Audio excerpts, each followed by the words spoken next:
నమస్తే welcome to our channel. Telangana రాజకీయాల్లో విచిత్రమైన పరిస్థితి నెలకొంది. కులాల సంఘర్షణ దేశవ్యాప్తంగా రాజకీయాలను ప్రభావితం చేస్తుందని మనం చాలా రోజుల నుంచి అనుకుంటా ఉన్నాం. అయితే ఆ కులాలు ఎవరికి ఓటేస్తాయి, ఎందుకు ఓటేస్తాయి అన్నది మనందరికీ తెలిసిన విషయమే. ఆయా సమస్యలు వచ్చినప్పుడు తమకు పరిష్కారాలు చూపించేవారు గెలవాలని వారందరూ భావిస్తారు.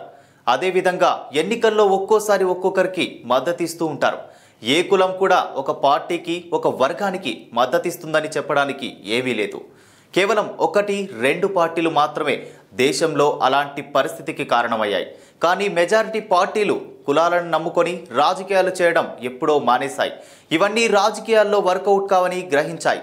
అందుకే ఓబీసీలు, ఎస్సీ రాజకీయాలంటూ తాపత్రయపడుతున్నాయి. అందుకోసమే కులం పరోక్షంగా ఉన్నా ప్రత్యక్షంగా కనిపించకుండా ఉండేందుకు ప్రయత్నిస్తున్నాయి. ఇప్పుడు తెలంగాణ అసెంబ్లీ ఎన్నికల నడుమ ప్రత్యేక ఆసక్తికర పరిణామాలు కనిపిస్తున్నాయి.